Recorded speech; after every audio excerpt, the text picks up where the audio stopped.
Redux का किस किस को समझ आ गया है? सबको आती है। रिडक्स में एक चीज है, थंक। पता है उसे क्या कहते हैं?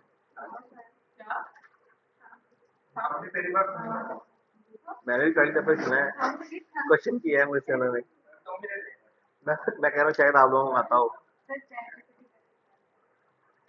रिडक्स के अंदर थंक क्या चीज है, किसी को आइडिया है? एक क्वेश्चन है वो। एक और क्या पूछा था आपने? थंक और सागा पता है किसी को?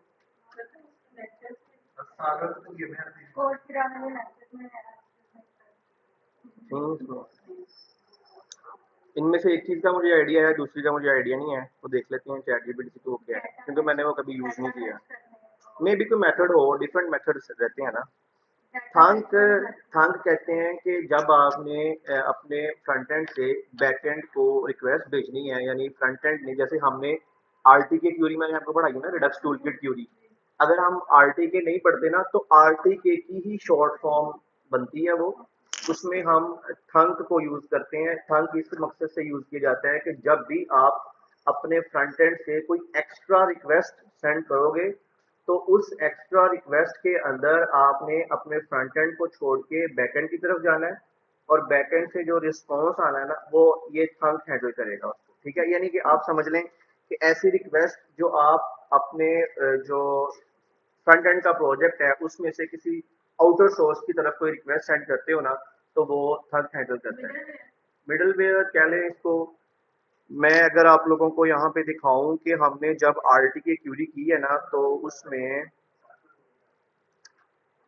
सर्विसेज के अंदर हमने जो सर्विस क्रिएट किया था ना, ये वाला सर्विस, इस सर्विस को हमने यहाँ पे स्टोर के अंदर आके जब सेव करवाया था ना ऐसे, तो उसने कहा था कि ये सर्विस जो है ना, वो तब तक नहीं चलती जब तक इस सर्विस को एज अ मिडल वेयर आप इंट्रोड्यूस ना करवा दो। तो यहाँ पे उसने देखें मिडल वेयर के अंदर भी उसने इस यूजर सर्विस को यहाँ पे बताया कि इसको as a middleware connect करवाना है आपने।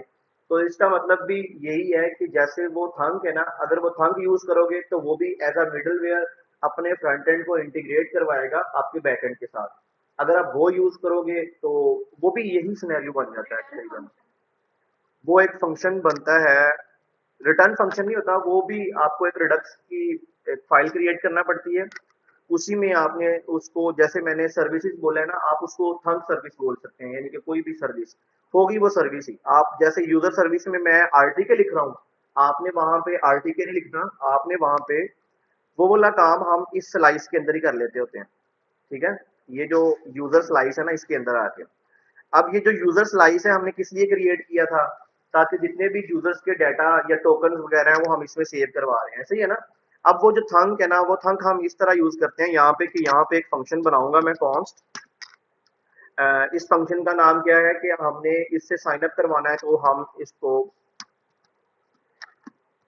रजिस्टर थंक के नाम से एक फंक्शन बना लेंगे। ये एक एरो फंक्शन भी हो सकता है, ये दूसरा नॉर्मल फंक्शन भी हो सकता है। ठीक है, अब ये फंक्शन जो है, इस फंक्शन के अंदर हम थंक यूज करेंगे रिडक्स को यूज करते हुए, तो रिडक्स हमें प्रोवाइड करेगा थंक। ठीक है, हम उसको इंपोर्ट करेंगे, उसकी मदद से हम इस फंक्शन को, यानी वो रिक्वेस्ट जो मैं सर्विस को यूज करके यहाँ से ये वाली जो रिक्वेस्ट मैं जनरेट कर पा रहा हूँ इस राउट तक, कभी लॉगिन को, कभी साइन अप को।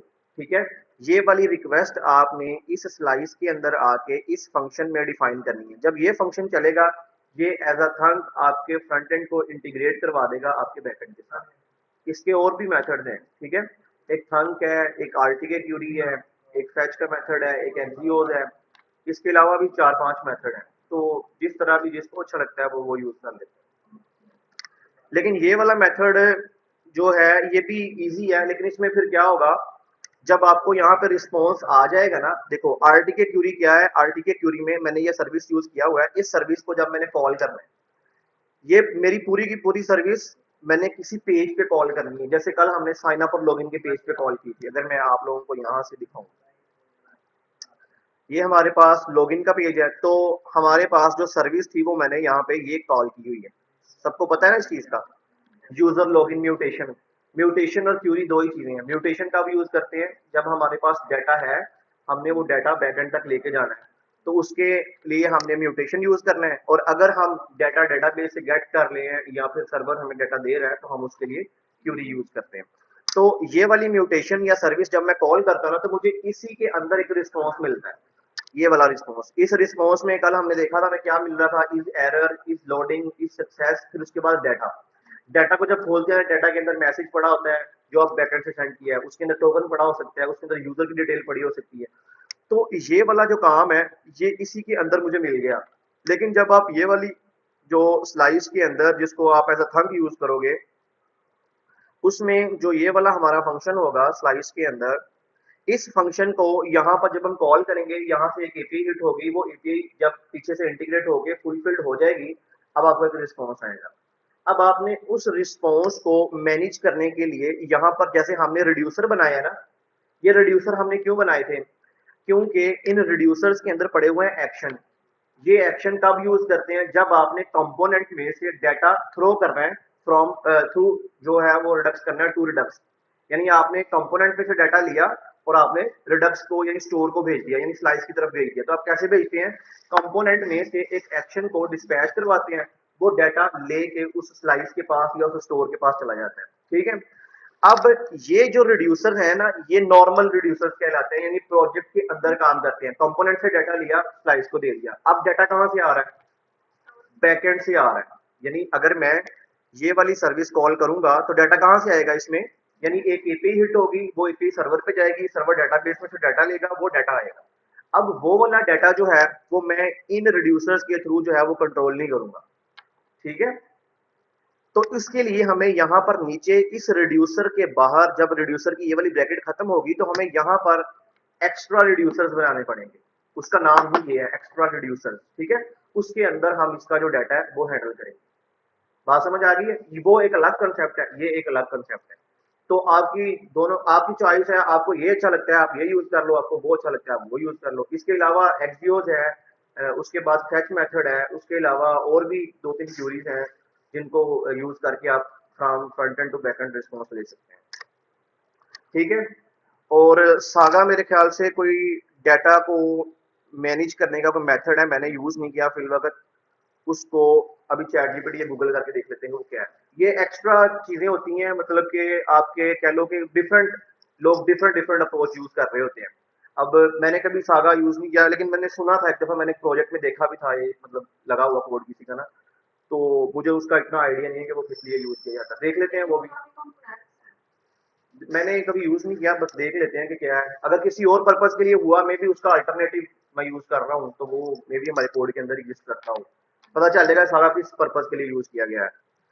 तो आपने ये वाला मेथड यूज करना है, ये वाला मेथड यूज कर लो। आपने आरटीके क्यूरी यूज करनी है, आप आरटीके क्यूरी यूज कर लो। मुझे ये आरटीके क्यूरी इसलिए अच्छी लगती है क्योंकि इसके अंदर जो है वो रिस्पॉन्स मैनेज हो रहा होता है। जब रिस्पॉन्स आता है तो आपने इसको हैंडल करने के लिए खुद से अपने जो है वो वेरिएबल्स क्रिएट करने हैं। अगर वो आप क्रिएट करोगे तो आपको मुश्किल आएगी वहां पे। वो वाले जो वेरिएबल्स हैं वो आरटीके क्यूरी जो है वो खुद ही कंट्रोल कर लेता है। ठीक है, इसलिए मैं आरटीके क्यूरी यूज करता हूँ।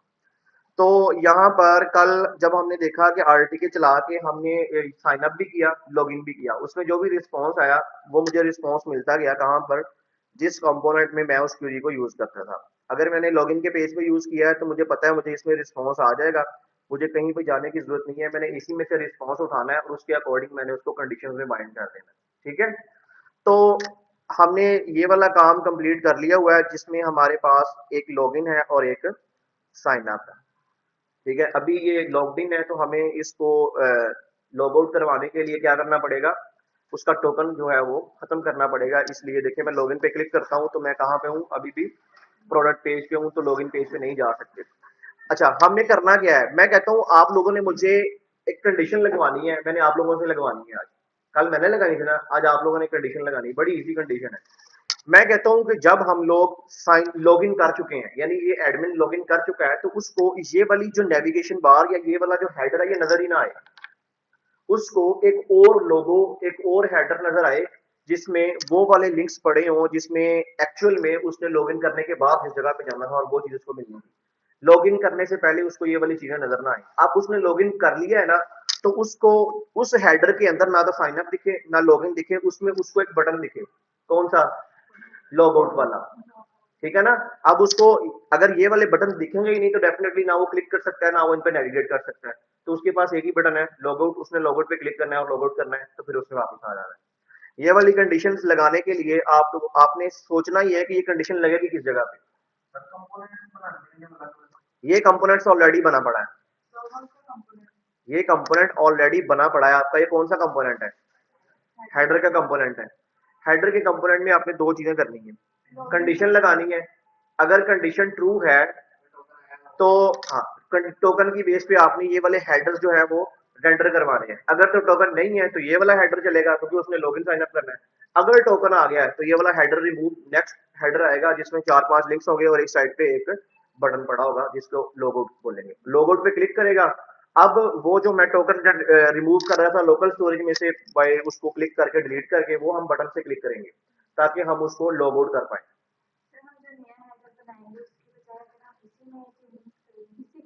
इसी को भी चेंज किया जा सकता है, इसी को भी चेंज किया जा सकता है, लेकिन आपने वहां पे फिर ये करना है कि आपने इन पूरे के पूरे लिंक्स को रैप कर देना है किसी एक चीज के अंदर। जैसे कि हमारे पास कंपोनेंट्स में हेडर बना हुआ है ना ऑलरेडी, ये हेडर है और हेडर के अंदर हमारे पास यहाँ पे लिंक्स स्टार्ट कहाँ से हो रहे हैं, ये यूएल, ठीक है।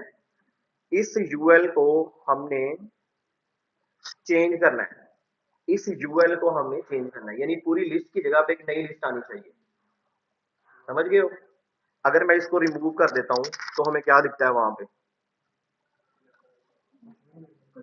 कुछ भी नहीं दिख रहा ना। तो सेम कुछ ऐसा करना है। अब मतलब वो तब ये वाला कोड कब दिखाना है हमने? ये वाला कोड तब दिखना है जब उसने साइन अप या लॉगिन करना है। अभी फर्स्ट टाइम वो हमारी वेबसाइट पे आया तो उसको ये वाली चीजें दिखानी है कि वो साइन अप पे क्लिक करे फिर लॉगिन पे क्लिक करे।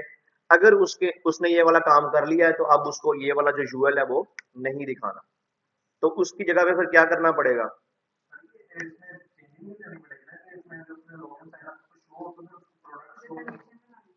नहीं, अभी फिलहाल उस तरफ नहीं जा रहे। मैं जैसे कंडीशन को मतलब रेंडर करवाना चाहता हूँ, मैं सोचना।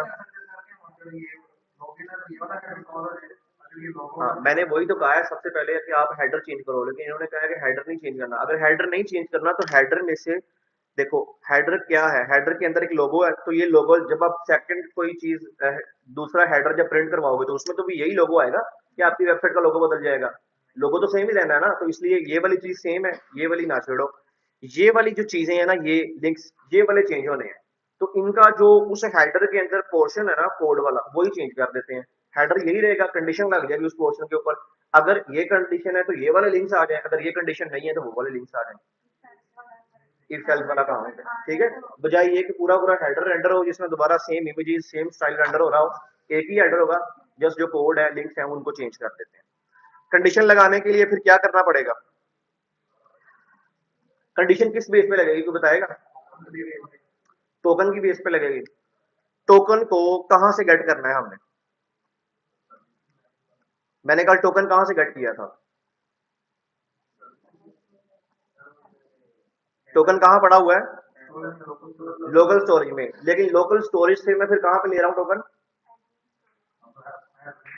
नहीं, मैं डायरेक्टली जो टोकन गेट कर रहा था कहां से कर रहा था? लोकल स्टोरेज से कर रहा था या अपने स्टोर से कर रहा था? लोकल स्टोरेज से मैं गेट कर लेता हूं, लेकिन उसके बाद मैं उसको अपने स्टोर में भी रखता हूं, अगर याद हो तो। लेकिन अगर मैं आपको ये वाला कोड दिखाऊं जो मैंने कल यूज किया था, स्टोर के अंदर आके स्लाइसिस और उसमें यूजर स्लाइस, ये जो एडमिन टोकन है इसमें मैंने क्या लिखा हुआ था? नल। उसके बाद जब टोकन आता है यानी जब रिस्पॉन्स आता है तो मैं उधर से एक लॉगिन का जो यूज इफेक्ट है वो कॉल करता हूँ। वो टोकन हमारा यहाँ पे आ जाता है और उसके बाद हम उसको रिप्लेस कर देते हैं, नल की बजाय जो टोकन आया है वो आ जाता है। लेकिन जब मैं पेज रिफ्रेश करता हूँ वो टोकन फिर रिफ्रेश हो जाता है। यानी कि रिडक्स कहता है कि ये उसका जो थीम है वो इस पेज पे है कि वो जब भी पेज रिफ्रेश होता है तो अपनी स्टेट्स को रिफ्रेश कर सकता है। हमने उसको ठीक करने के लिए यहाँ पे लोकल स्टोरेज में डाटा स्टोर किया था, ठीक है। लोकल स्टोरेज में मैं उस उधर से सेट कर देता हूँ। मुझे यहाँ पे चाहिए तो मैंने यहाँ पे क्या कर लिया? गेट कर लिया, ठीक है। अब जब हमने यहाँ से उसको गेट कर लिया तो वो डाटा आ गया इसके अंदर, इसमें टोकन पड़ा हुआ है, तो मैंने यहाँ पे कंडीशन लगा के उसको इस तरह टोकन दिया है कि अगर लोकल स्टोरेज में टोकन एग्जिस्ट करता है तो एडमिन टोकन को जो लोकल स्टोरेज में पड़ा हुआ टोकन है वो दे दिया जाए, अदरवाइज उसको नल बोल दिया जाए। ठीक है, तो अब टोकन आ कहां से रहा है, लोकल स्टोरेज से आ रहा है, लेकिन जो सेव हो रहा है आके वो मेरे स्लाइस में यानी मेरे स्टोर में ही हो रहा है। यानी सिंपल कि अगर मैंने ये वाला टोकन अपनी एप्लीकेशन के किसी कंपोनेंट में यूज करना है तो मैं इसको कहां से लूंगा, अपने स्टोर से लूंगा, मैं लोकल स्टोरेज से नहीं लूंगा। तो अपने स्टोर से कैसे लेते हैं, अपने स्टोर से अगर कोई डाटा कंपोनेंट में लेके जाना हो तो यूज सिलेक्टर यूज करते हैं। तो हमने ये जो यूज सिलेक्टर वाला काम है वो कहां पे कर रखा है बोला, ये हमने किया था राउट्स में, किया था ना। अगर यही वाला कॉपी कर ले तो हमें चाहिए भी यही, कंट्रोल सी। अब जाना किधर है, हमने कंपोनेंट्स में, हेडर में, तो हम यहाँ पे इसको इंपोर्ट करवा लेते हैं। यहाँ पे हमें क्या मिलेगा, टोकन यानी एडमिन टोकन जो है वो इसमें आ जाएगा from Redux store, store dot user. तो यूजर के बाद वो मुझे कहाँ पे लेके जाएगा, यूजर स्लाइस में, तो उसमें जो पड़ा होगा वो एडमिन टोकन होगा, तो वो एडमिन टोकन मुझे यहाँ पे मिल जाएगा। अब हमने इसकी बेस पे कंडीशन लगा देनी है। कंडीशन क्या लगाएंगे, अच्छा यहाँ पे आपको पता है जब हम रिटर्न के अंदर आ जाते हैं तो हम इफ नहीं लिख सकते, नहीं लिख सकते ना, जब रिटर्न के अंदर आ जाते हैं तो हमने यहाँ पर कंडीशन कहाँ लगानी है, रिटर्न के बाहर लगानी है।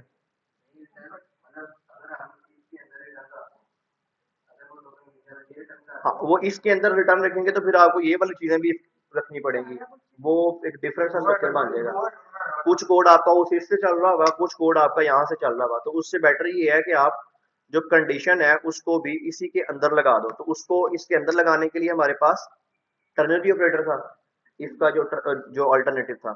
लगाना कहाँ पे है, मैं कहता हूँ कि ये जो यूएल है ना, पूरी अनऑर्डर लिस्ट, मैंने इसको हटाना है किसी कंडीशन की बेस पे। ठीक है, मतलब अगर मेरे पास टोकन है तो मैंने क्या दिखाना है, लॉगआउट वाला दिखाना है, अगर टोकन नहीं है तो फिर ये वाला दिखाना है।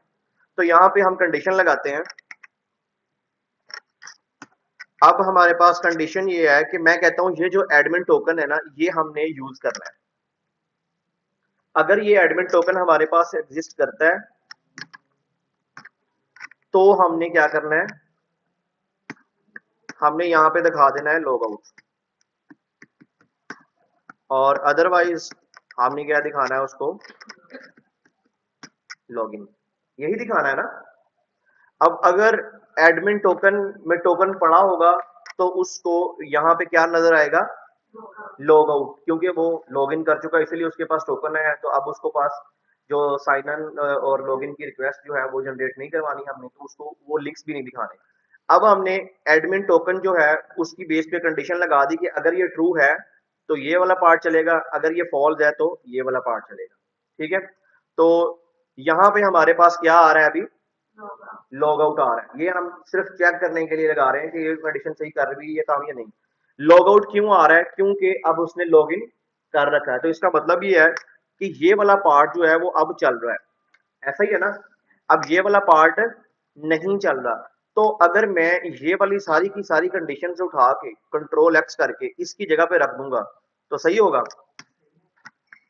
इधर ही रखनी है ना हमने। तो हम वो जो डाटा है वो इसमें पेस्ट कर देते हैं। ठीक है, अब हम उसको देखते हैं कि अब देखिए अब लॉग आउट आ रहा है, सही, तो हमने यही करना है ना। अब अगर मैं वो टोकन रिमूव कर दूंगा तो जब टोकन रिमूव होगा तो हमारी कंडीशन के अकॉर्डिंग यहाँ पे जो कंडीशन लगाई है, अगर इसमें टोकन नहीं होगा तो क्या होगा, ठीक है, अगर इसमें टोकन है तो ट्रू है, अगर ट्रू है तो उसने क्या चला दिया, ये, अगर इसमें टोकन नहीं है तो फिर उसने ये वाला चला देना है। ठीक है, यानी लॉग आउट जब कर लेगा तो उसको ये वाले लिंक्स दिखेंगे, अगर उसने अभी लॉगिन नहीं किया तो उसको ये वाला, अगर लॉगिन कर लिया तो लॉग आउट वाला। आपकी चॉइस है, आपकी चॉइस है, कंपोनेंट पूरा रेंडर करवा दो, होना तो कंडीशन की बेस पे ही है। अगर ये मैं कंडीशन यहाँ नहीं लगाता तो फिर ये कंडीशन कहाँ लगाऊंगा मैं, इसी पेज पे लगाऊंगा। मेरे पास इसी पेज में कितने हेडर्स होंगे, दो हेडर्स होंगे। देखो मैं समझा देता हूँ कंडीशन लगनी कैसे। ये पूरे का पूरा आपके पास क्या है, एक हेडर है ना। अब हमने इस हेडर के अंदर क्या लिखा हुआ है, साइन इन, लॉग इन, ये वाली चीजें लिखी हुई हैं। अब हमने यहाँ पर कंडीशन लगानी है कि अगर हमारे पास जो एडमिन टोकन है तो हमने उसको क्या दिखाना है यहाँ पे, ठीक है। अब देखो, अगर मैं वो वाली कंडीशन जो अंदर लगा रहा हूं अब वो बाहर लगाऊंगा तो मुझे क्या करना है, ये वाला पार्ट मुझे इसमें रख देना है और एक और हेडर क्रिएट करूंगा जिसमें सिर्फ और सिर्फ एक साइड पे लॉग होगा और दूसरी साइड पे लॉग आउट होगा। तो वो वाला मैंने यहाँ पे कॉल करवा देना। अब देखो, अगर तो एडमिन टोकन के पास टोकन नहीं है तो ये फॉल्स है। फॉल्स होगा तो कौन सा हेडर चल जाएगा, जो आपने यहाँ पे लिखा होगा। तो इसका मतलब आपका ये वाला पूरे का पूरा हेडर चल जाएगा, कंडीशन वही है, ठीक है। तो इसलिए पूरा हेडर रेंडर करवाने की बजाय कंटेंट को चेंज करने वो लाइट वेट हो जाएगा, ठीक है। तो इसलिए हम यहाँ पर उसको जो यूएल है उसी को रेंडर करवा देते हैं। अब कंडीशन लग गई हमारी, एक कंडीशन लग गई है। अब हमने यहाँ पर ये जो लॉग आउट वाला है इसकी जगह पर भी कुछ ऐसा ही लिखना है। तो इसकी जगह पर लिखने के लिए हम अगर इसी को कॉपी कर लें, अगर इसी को हम कॉपी कर लें तो यहाँ से यूएल और इतना, मैं उसमें फिल वक्त के लिए एक चीज ऐड कर देता हूँ।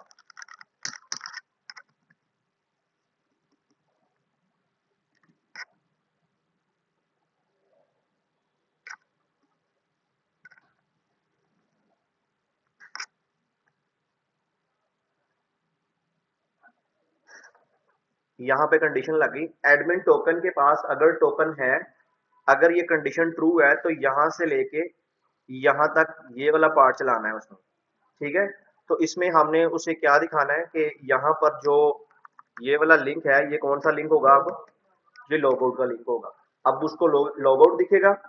उसके बाद अगर उसने ये वाला टोकन एग्जिस्ट नहीं करता तो ये वाला यूएल दिखा देना, ठीक है। अब अगर हम इस पे क्लिक करेंगे तो इस पे क्लिक करवाने पे हमने वो जो टोकन जनरेट किया था वो सारा सेशन जो है वो खत्म करवा देना है। जब उसके पास टोकन एग्जिस्ट नहीं करेगा तो वो ऑटोमेटिकली किस कंडीशन पे चला जाएगा, स्टोरेज में से भी करना है, स्टोर में से भी करना है, दोनों में से करना है ना। स्टोरेज से लेके किसको दे रहे हैं, स्टोर को। तो हमने इसको स्टोर में से भी डिलीट करवाना है और उसमें से भी डिलीट करवाना है, स्टोरेज में से, दोनों से डिलीट करवाना है। करवा के देख लें फिर। अच्छा, ये जो हम यूज कर रहे हैं नैवलिंक, ये हमारे पास क्या होता है, कोई बताएगा। ये जो नैवलिंक मैंने यूज किया है ये राउटिंग के लिए यूज होता है। तो हम यहाँ पर राउटिंग तो नहीं कर रहे, हमने यहाँ पे क्या करना है, हमने यहाँ पर इसको बटन बना लेते हैं, ठीक है। हमें यहाँ पे लिंक्स की जरूरत नहीं है, हमें यहाँ पे बटन की जरूरत है।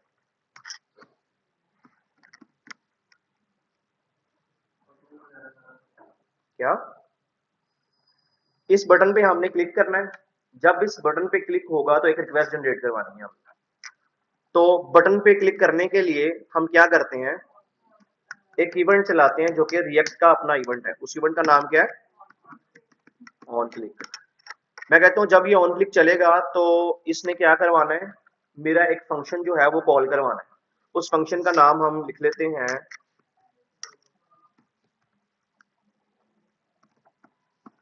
यूजर लॉगआउट के नाम से कोई फंक्शन बना लेते हैं। अब ये वाला फंक्शन आपने ऊपर डिफाइन भी करना है। समझ आ रही है बात की, ये तो वही पुराने वाले काम है, इतना भी पुराना नहीं है। जब ऑन क्लिक पे क्लिक करेंगे तो क्या चलेगा, यूजर लॉगआउट का फंक्शन चलेगा। अब इस फंक्शन ने क्या करना है, वो टोकन जो हमारा अपने लोकल स्टोरेज में पड़ा हुआ है और रिडक्स स्टोर में पड़ा हुआ है उनको खत्म करना है, यानी उसको रिमूव करना है। तो आपको पता ही है कि अगर कोई चीज रिडक्स के स्टोर में पड़ी है उसको खत्म करने के लिए भी कहाँ जाना पड़ता है, उधर ही जाना पड़ेगा। तो यहाँ से फिर क्या करना पड़ेगा, एक एक्शन डिस्पैच करवा देते हैं। तो जब इस बटन पे क्लिक होगा ये फंक्शन चलेगा और एक डिस्पैच जो कि हमें उस स्टोर तक लेके जाएगा जिसमें टोकन पड़ा होगा। तो यहाँ पे ऊपर फिर हम एक यूज डिस्पैच की हुक यूज कर लेते हैं। इसके बारे में आइडिया है ना। ये भूल गए हो, थोड़ा थोड़ा याद है। डिस्पैच करवा देंगे हम किस चीज को, एक एक्शन को यहां से क्या कर देंगे, डिस्पैच करवा देंगे। अब वो एक्शन हमारे पास नहीं है तो उस एक्शन को हमने क्या करना है, जनरेट करना है। हम कहाँ पे काम कर रहे हैं, स्लाइसिस के अंदर, यूजर स्लाइस में। तो यहाँ पे आके हमारे पास ये है सेट एडमिन टोकन और ये है यूजर, जो मतलब वो एडमिन के लिए था, ये नॉर्मल यूजर के लिए था। तो हम यहाँ पे एक नया क्रिएट कर लेते हैं जिसको बोल देते हैं लॉग आउट। ठीक है, ये वाला, इसमें हमें क्या मिलेगा, एक स्टेट और एक एक्शन। एक्शन में क्या मिलता है, जो आप पीछे से भेज रहे हो, अभी पीछे से कुछ भेजा नहीं है, तो फिल वक्त हम इस लॉग आउट को यहां से कर लेते हैं एक्सपोर्ट। ठीक है, ये यहां से एक्सपोर्ट हो गया। अब इसको हमने यूज करना है इधर, यहां पे मैं कहता हूं जो लॉग आउट है इसको कॉल कर दो। ठीक है, अब मैं उस बटन पे क्लिक करूंगा, वो बटन मेरे इस फंक्शन को चलाएगा, ये फंक्शन आगे से एक एक्शन डिस्पैच करेगा और ये एक्शन जो है वो एक रिक्वेस्ट लेके जाएगा उस स्लाइस के पास। और उस स्लाइस में हमारे पास जो है यहाँ पर एक स्टेट मौजूद होती है और एक एक्शन मौजूद होता है। अब एक्शन को कब यूज करते हैं, जब आपने पीछे से कोई डाटा भेजा हो, यानी कंपोनेंट में से अगर कोई डाटा भेजा है तो मैं उसको यहाँ पे कोमा लगा के इस एक्शन में रिसीव कर लूंगा, यानी एक्शन डॉट पेलोड में वो डाटा मिल जाएगा। लेकिन अभी पीछे से हम कुछ भेज नहीं रहे उसको, हमने जस्ट और क्या करना है, हमने इस स्लाइस तक पहुंचना था। इस स्लाइस तक पहुंच के इस स्टेट में हमें क्या मिलेगा, इनिशियल स्टेट मिलेगी, ये वाली इनिशियल स्टेट। ठीक है, यानी इस स्टेट को मैं अगर यूज करूं इधर इस फंक्शन के अंदर, तो मैं यहां पे ये लिख सकता हूं state dot admin token is equal to, इसको कर दो नल। जब मैं उस बटन पे क्लिक करूंगा वो फंक्शन चलेगा, वो फंक्शन डिस्पैच करवाएगा इस एक्शन को। ये एक्शन लॉग आउट वाला जब इस कोड को चलाएगा तो उसने स्टेट डॉट एडमिन टोकन की वैल्यू को क्या कर देना है, नल। ठीक है, अब ये काम जो कर लिया हमने, ये काम हुआ हमारा, जो टोकन था वो स्टोर में से डिलीट हो गया। ठीक है, स्टोर में से डिलीट हुआ ना। अब ये वाला काम एडमिन टोकन की वैल्यू नल हो चुकी है, लेकिन अब दोबारा अगर मैं पेज रिफ्रेश करूंगा ना, तो लोकल स्टोरेज के अंदर अभी भी टोकन पड़ा हुआ है। जब लोकल स्टोरेज यानी पेज रिफ्रेश हुआ तो ये कोड चला, तो लोकल स्टोरेज ने दोबारा गेट करके ले आना है, तो इसका मतलब फिर लोकल स्टोरेज से भी डिलीट करवा देते हैं। जब लोकल स्टोरेज यानी कि एक ही काम है, हम कहते हैं कि दोनों जगह से जब ये वाला बटन चलेगा तो हमें टोकन चाहिए ही नहीं, जहां जहां पड़ा हुआ है वहां वहां से डिलीट करवा देते हैं। ठीक है, तो अभी लोकल स्टोरेज में पड़ा था और रिडक्स स्टोर में पड़ा था, तो हम यहाँ पे उसकी कंडीशन लगा लेते हैं कि स्टोर से डिलीट करने से पहले ना लोकल स्टोरेज से भी उड़ा दो। तो यहाँ पर फिर उसको खत्म करने के लिए क्या करना पड़ेगा, लोकल स्टोरेज डॉट सेट करने के लिए सेट आइटम यूज किया है, लेने के लिए गेट आइटम यूज किया है। तो अब रिमूव करना है तो यहाँ पे रिमूव आइटम का एक फंक्शन है वो यूज करेंगे। हमारे पास जिस चीज को रिमूव करना है उसका नाम है एडमिन टोकन। ठीक है, और इस चीज को हम यहाँ पे डिफाइन कर देंगे। अब वो क्या करेगा, जब ये फंक्शन चलेगा तो सबसे पहले वो लोकल स्टोरेज में जाएगा, एडमिन टोकन का जो टोकन है वो रिमूव कर देगा। उसके बाद स्टेट डॉट एडमिन टोकन के अंदर जो वैल्यू पड़ी है नल, वो भी डिलीट कर देगा, यानी वो भी नल कर देगा। ठीक है, समझ आ गई इस बात की। अब टोकन जो है वो दोनों तरफ से डिलीट हो चुका है। अभी हमने लॉगिन ही एडमिन को किया हुआ है, यूजर को तो नहीं किया ना। प्रोसेस तो सेम ही है यार, समझो बात को ना। कोड तो मैंने लिख दिया है, अगर वो नॉर्मल, अगर वो एडमिन ट्रू हो गया तो वो एडमिन है, अगर एडमिन ट्रू नहीं हुआ तो वो यूजर है। सिनेरियो सेम ही रहना उसका। हाँ तो वो तो लिखना पड़ेगा ना, अभी सिर्फ और सिर्फ हम वर्किंग कर रहे हैं एडमिन के ऊपर, क्योंकि हमारा एडमिन लॉगिन है, मैं उसके अकॉर्डिंग अभी लग। तो अगर आपने कंडीशन लगानी है कि अगर आपको, देखो ना, आप ऐसा भी तो कर सकते हो, अभी जो लॉग आउट करवा रहा है वो कौन करवा रहा है, वो एडमिन करवा रहा है, तो ये वाला लॉग आउट का फंक्शन सिर्फ और सिर्फ एडमिन के लिए चलेगा। अगर जो यूजर लॉग आउट करेगा ना, वो वहां से लॉग आउट नहीं करेगा, ये वो डैशबोर्ड से लॉग आउट करने की कोशिश कर रहा है, तो वहां से सिर्फ और सिर्फ एडमिन की रिक्वेस्ट आएगी। और ये वाला जो लॉग आउट का फंक्शन है, ये भी हम बनाएंगे एडमिन लॉग आउट के लिए, ठीक है। अगर यूजर के लिए करेंगे तो वो नॉर्मल यूजर के लिए यूजर लॉग आउट का फंक्शन बना देंगे, यानी वहां से जो रिक्वेस्ट आएगी, इसके बाद एक और फंक्शन बना होगा, एक्शन बना होगा, वो उसके अंदर आएगी। तो ये वाला जो कोड है वो सारा कॉपी पेस्ट हो जाएगा, और जस्ट यहाँ पे एडमिन टोकन लिया है, वहां पे क्या लिख देंगे, यूजर। समझ आ गई है ना बात की, कुछ कोई काम नहीं है, वो तो सेम सिनेरियो है उसका भी, एक चीज होगी, दोनों चीजें हो जाएंगी।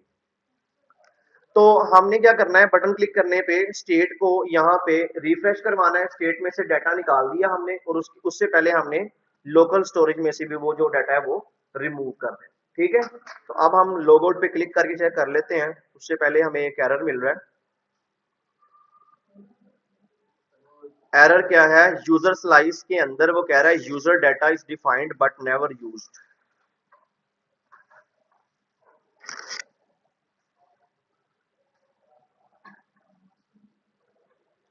उसके बाद कहता है पेजेस के अंदर edit form dot JSX update user. Edit form किधर है, उसमें किस चीज का एरर आ रहा है, अपडेट यूजर, क्योंकि मैंने वो अपडेट यूजर रिमूव कर दिया होगा वहां से, ये वाला।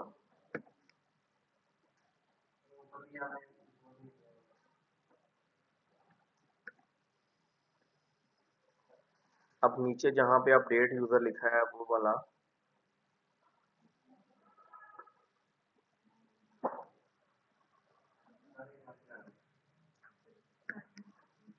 डिस्पैच वाला, हम इस फंक्शन को बंद कर देते हैं।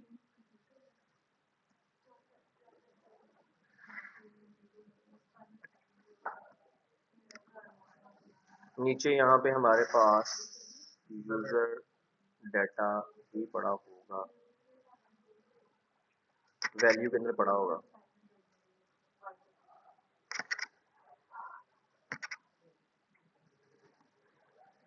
यूजर नेम है,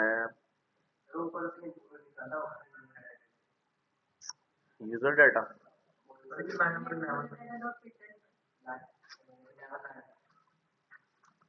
लाइन नंबर ना, ओके ये यार। अब एग्जिस्टिंग यूजर का वो कहेगा, क्योंकि वो वेरिएबल में सेव था। हाँ तो सारा कमेंट करना पड़ेगा ना, इसको फिलहाल सारा ही कमेंट कर देते हैं, एक एक चीज कमेंट करने से बेटर है। अच्छा जी, तो अब हमने यहाँ पर लॉग आउट करने के लिए कंडीशन लगा दी है, बटन हमारा चल रहा है। अगर हमारा बटन चल रहा है तो हम यहाँ पर कंसोल भी लगा देते हैं चेक करने के लिए।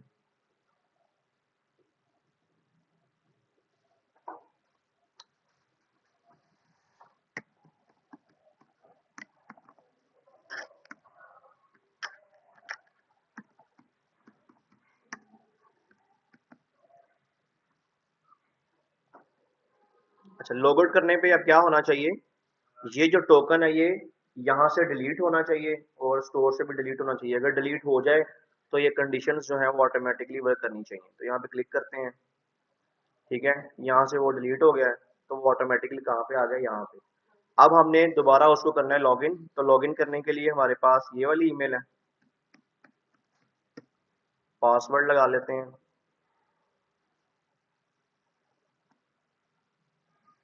लॉगिन कर लिया है, अब हमने टोकन आ गया है, तो हमें एरर क्या आया यहाँ पे, set admin token is not defined.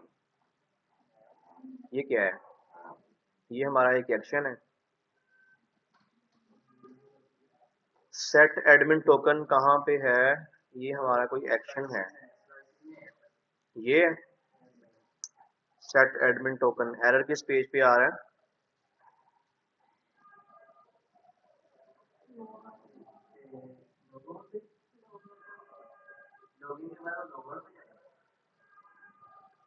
नहीं लॉगिन पे नहीं आएगा। सेट एडमिन टोकन हमने डिस्पैच कहाँ से करवाया उसको, हमने कल कंडीशंस मेरे ख्याल से चेंज करनी थी। हसन ने कंडीशंस चेंज करवाई थी, है ना? दो दो चीजें करनी थी हमने। सेट एडमिन टोकन क्या है? ये एक्शन डिस्पैच करते हैं जब हम लॉगिन करते हैं, तो हमें जाना पड़ेगा लॉगिन पेज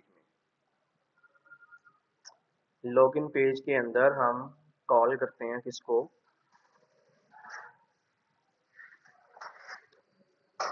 यहाँ पे हम डिस्पैच करवाते हैं ये सेट एडमिन टोकन।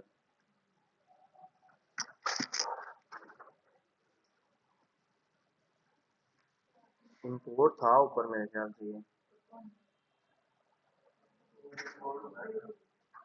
अब हुआ है।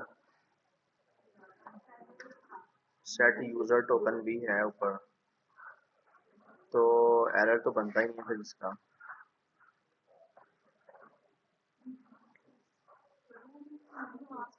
हाँ जी, नमाज पढ़ रहे हैं आप।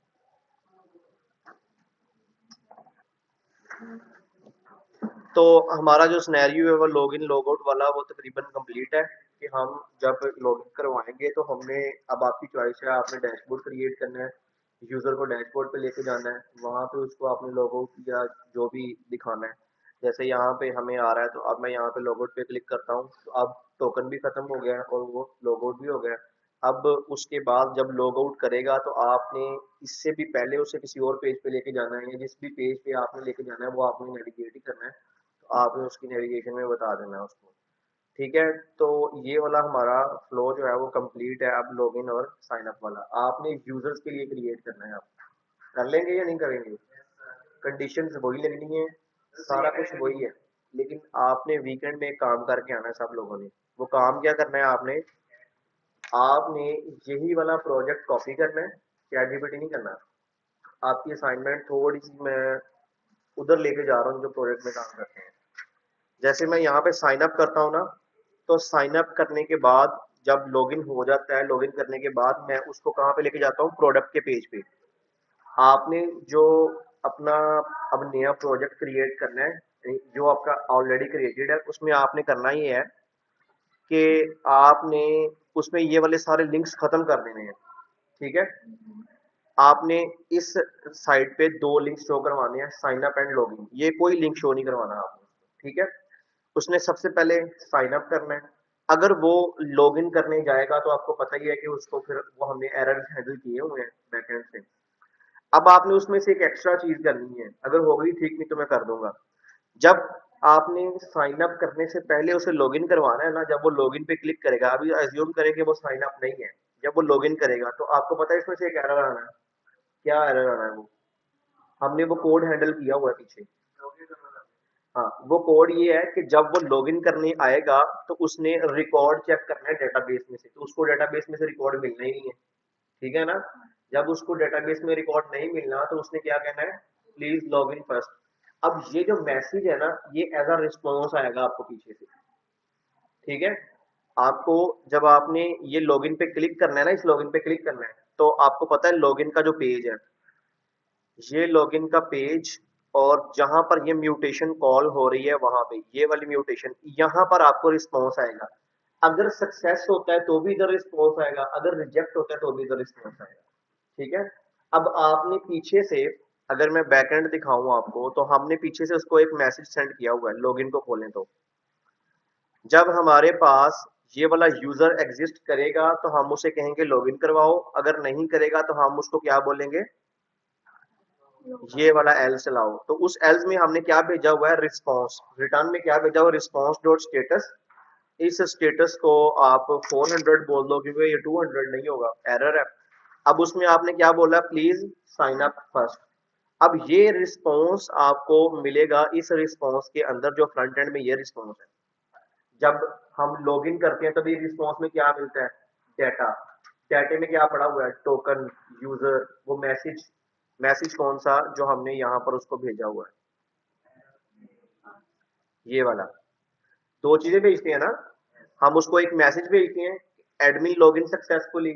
अगर आपने ये मैसेज और ये यूजर और ये टोकन यहाँ से भेजे होंगे तो आपको एज इट इज वहां पे मिल रहे होते हैं डाटा के अंदर।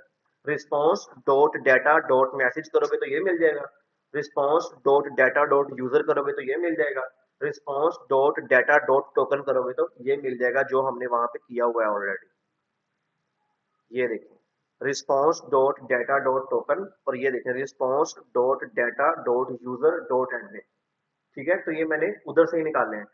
अगर आपको यहां से रिस्पॉन्स जाएगा कि आपका जो एल्स चला है, इफ नहीं चला, तो इसमें रिस्पॉन्स में आपको क्या मिलेगा, रिस्पॉन्स डॉट एरर मिलेगा ना। अब आपने ये जो एरर है, ये एज अ टूल टिप आपने अपने प्रोजेक्ट में यहां पर कहीं पे शो करवाना है।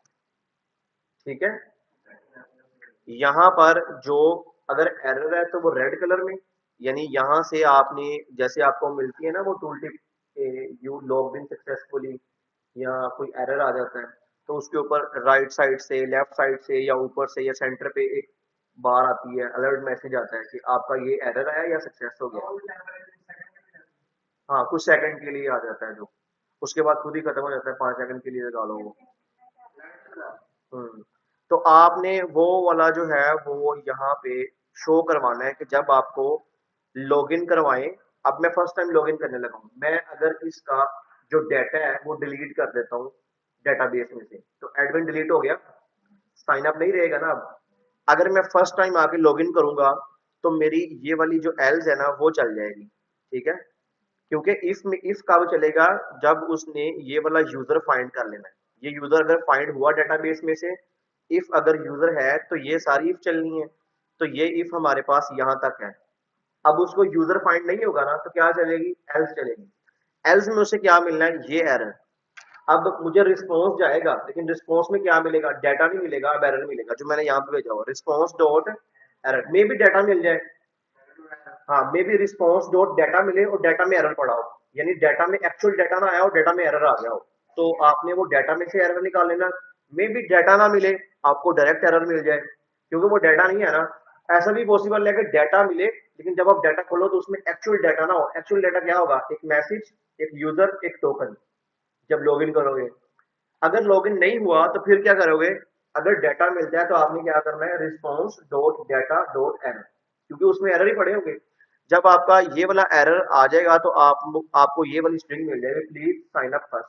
अब आपने करना क्या है, अगर आप लॉगिन पे क्लिक करते हो, ये काम करके आना है आप लोगों ने। अगर आप इस पे क्लिक करते हो आपको रिस्पॉन्स आ जाता है, तो जैसे मैंने यहां पर कंडीशंस लगाई हैं फ्रंट एंड के अंदर, अगर रिस्पॉन्स आ गया, रिस्पॉन्स डॉट इज सक्सेस अगर ट्रू हुआ तो क्या होगा, मैंने उसको यहाँ पे कंडीशन लगा के आगे वाला काम किया। आपने भी सेम यही काम करना है। अगर तो इस रिस्पॉन्स में आपको एरर मिलता है तो आपने वो एरर निकालना है और एक टोस्टर के थ्रू उसको प्रिंट करवाना है। ठीक है, आपको इसमें से क्या मिल जाएगा, response dot data dot error. उस एरर में क्या लिखा होगा, जो भी एरर आपने पीछे सेट किया है, प्लीज लॉग इन फर्स्ट, या जो भी आपने उसको इन्फॉर्मेशन दी है, वो इन्फॉर्मेशन आपने उस टोस्टर मैसेज के अंदर लिख देनी है, प्रिंट करवा देनी है। यानी ये जो response dot data dot error है ना, ये आपने उसके अंदर लिखना है। वो जो आप कोड डाउनलोड करोगे, हम यहाँ पे उसको अगर देख लें तो रिएक्ट के कुछ टोस्टर मिल जाते हैं, उनको टोस्टर मैसेज भी बोलते हैं।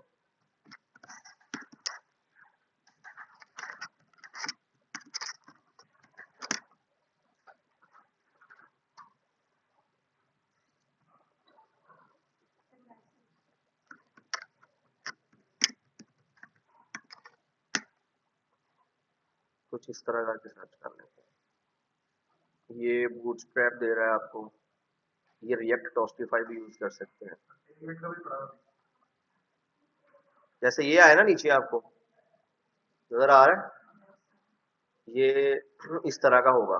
ठीक है, इसमें यहाँ पे आपको क्या लिखा आएगा, तो प्लीज लॉग इन फर्स्ट या कुछ भी। अगर आपने इसे डिफरेंट यूज करना है तो इस तरह का भी आ सकता है, तो इनको टोस्टर मैसेज बोला जाता है।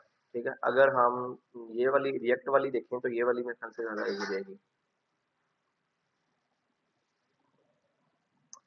आपने क्या करना है, npm इंस्टॉल रिएक्ट टॉस्टिफाई। ठीक है, अब इसको इंस्टॉल कर लेते हैं, चलें ट्राई करते हैं। इसको इंस्टॉल करके अब हमने यहाँ पे फ्रंट एंड में आके क्या करना है, उसको इंस्टॉल करना है। मैं एक दफ़ा करवा देता हूँ, मे बी आपको कोई इशू आ जाए। अगर मुझे आता है तो यहाँ पे रिजॉल्व कर लेते हैं उसको। कर लोगे आप लोग सारे खुद? इतना मुश्किल नहीं है ये। यहाँ पे देख लेते हैं, मैंने इंस्टॉल कर दिया आपके लैपटॉप में, आपने नीचे आके इसका यूजेज देख लेना है, वो यूजेज भी बताया होगा। सबसे पहले आपने क्या करना है, इंपोर्ट कर लेना है उसको, ये वाली लाइन मिल जाएगी आपको। उसके बाद वो कहता है कि आपने अगर टोस्ट मैसेज कोई शो करवाना है तो उसने ऑन क्लिक पे क्या किया हुआ है, जैसे क्लिक होगा नोटिफाई यानी उसका ये फंक्शन चलेगा, और उसमें क्या है, ये वाला टोस्ट मैसेज आ रहा है, आपने रिस्पॉन्स ले लेना है। ठीक है, जब रिस्पॉन्स आएगा तब आपका ये वाला नोटिफाई चल जाएगा। अगर सक्सेस हुआ तो ग्रीन कर देना, ये देखें ना ऊपर सारे कलर पड़े होंगे उसके पास। ये ये देखें, अगर एरर है तो रेड वाला शो करवा दें, अगर सक्सेस है तो ग्रीन वाला शो करवा दें। ठीक है,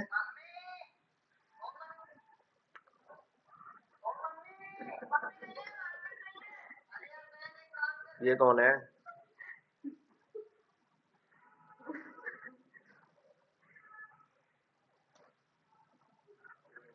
किसको मम्मा याद आ रही है? कौन कौन क्लास ले रहा है ऑनलाइन?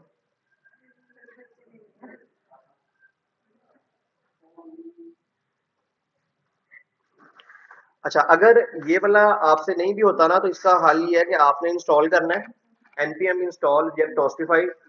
आपने जहां पर ये मैसेज शो करवाना है ना, वो कंपोनेंट उठा के आपने चैट जीपीटी को देना है, और आपने उसको बोलना है मैंने यहाँ पे रिएक्ट टोस्टिफाई यूज करना है। वो आपको कोड बना के दे देगा। आपने उसको ये भी बता देना है कि मुझे जो रिस्पॉन्स मिल रहा है ना, वो मैं ये म्यूटेशन यूज कर रहा हूँ और इसमें मुझे रिस्पॉन्स मिल रहा है। अगर उसको ये रिस्पॉन्स मिल जाए तो ये आपकी जिम्मेदारी है उसको बताना कि रिस्पॉन्स डॉट डाटा है या रिस्पॉन्स डॉट एरर है। ठीक है, वो फिर exactly response dot data dot error ढूंढ लेगा या फिर रिस्पॉन्स डॉट एरर ढूंढ लेगा, उनमें जो भी उसको चीज मिली वो प्रिंट करवा देगा। ठीक है, अब ये वाला काम आप लोगों ने करके लेके आना है। हर बंदे का अपना अपना प्रोजेक्ट बनाओ।